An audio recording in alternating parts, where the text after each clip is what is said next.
Okay, Louise, we're at round one for Cyber Patriot here at Cal Poly Pomona. How many teams did you bring out today? Actually brought out 3 middle school teams and 4 high school teams. That's a lot of teams to keep track of. How do you do it? Just a lot of patience. Working with both middle school and high school, it takes a lot of time to organize them, to get them all on the same level, to make sure that they all understand the material and that they can be self-sufficient. What's it like to have middle school and high school teams training together? It's actually a very good experience in the sense that when I'm busy teaching the high school teams, the middle school teams are actually becoming very aware of how the high school behaves themselves in terms of learning. So they kind of take the lead from the high school and they just start studying on their own. And then vice versa, when I'm working with the middle school teams, the high school also helps me out, and the information kind of trickles down, kind of like in a pyramid. The middle school students are in what grade? Sixth, seventh, eighth? I have students in 6th grade, 7th grade, and 8th grade. What is it like for them to sit down in front of a computer and have to work on a 6-hour competition? How do you get them to stay focused? It's all about that prize and just telling them how this is all beneficial for them. Thankfully, I've been fortunate to have students that are very interested in technology, so that it's not so much trying to trick them into wanting to do the image. It's about them seeing it as a challenge and a puzzle in a form or in a media that they actually enjoy, which is through computers. So by seeing it as just a large puzzle, they actually manage to sit down, figure out every issue, and then when they can't, that's when they start racking their brain thinking, okay, what haven't I done? What do I still need to do? What am I missing? What can I do to finish this? What are they learning during this competition? They're learning a lot about cybersecurity in the sense that they're learning how tricky people can be, especially when it comes to hackers nowadays. They're noticing how any small file that might be misplaced, in the sense of the name might be out of place for the file folder that it's supposed to be in. They notice that, oh, that folder doesn't look right, or that file doesn't look right. Maybe I should take a look at it. So that's when they go into the descriptions, the properties, take a look at it, do a little investigation, and they realize, oh, it's not right. So they delete it. Are they feeling pressure in competing today? Are they just having fun? Is it a combination of both? My middle schoolers are actually feeling a little bit of pressure because they feel like they have something to prove. Last year, my middle schoolers, which are now high schoolers, came in 5th in the nation. So my new middle schoolers are actually seeing that as their place to be. So their goal is to be obviously national champions. But as of right now, they want to make sure that they're at the same level that the middle schoolers were at last year, so that they can continue excelling as opposed to falling behind or staying at the same spot. They're looking to go as far as they can. Are you happy with what you're seeing today?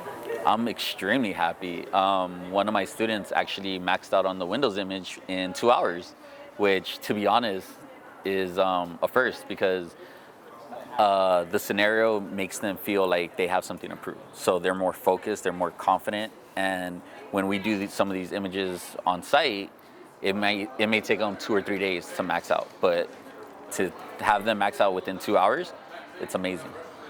Do you think that what you learned today you'll be applying in your after-school training between now and round 2? Of course. The training that we had in Cisco in terms of the coaches will definitely come in handy when we start working with them to prepare them for the round 2 Cisco portion, especially for the middle schoolers, because Cisco is such an overwhelming topic, and because it takes a lot more effort and sometimes independent learning. The middle schoolers will definitely need all the help they can get. Are the high school students looking at this and thinking, maybe I can do this in college, maybe I'll actually go into this field? It may be too early for middle school students to even think that they could do this in college, but do you see some of that it's not only I want to be in this competition, but I want to go on after this is over? Well, believe it or not, my high school students, including some of my middle school students, are already looking forward to the college experience in the sense of joining competitions like the CCDC program and CTF challenges and those kind of competitions, because they see it as everything they're learning now will give them an extreme competitive edge at the college level. So while some of them are looking forward to the competition aspect, a lot of them are actually looking forward as using what they're learning here for a promising career in the future, such as working for Cisco or working as a network administrator, working as a sysadmin with Linux. So they are looking forward to some kind of field that does involve computer science and technology. Does the competition do something for them that taking classes doesn't do? Of course, my personal opinion is while their education during the day is very important, they've all admitted that what they get out of the after-school program is a lot more valuable because a lot of it can be applied in their daily lives. Now, not to discredit science classes, but for example, with biology or chemistry, while they do need that to pass their classes, they can't really apply that to their personal lives at home.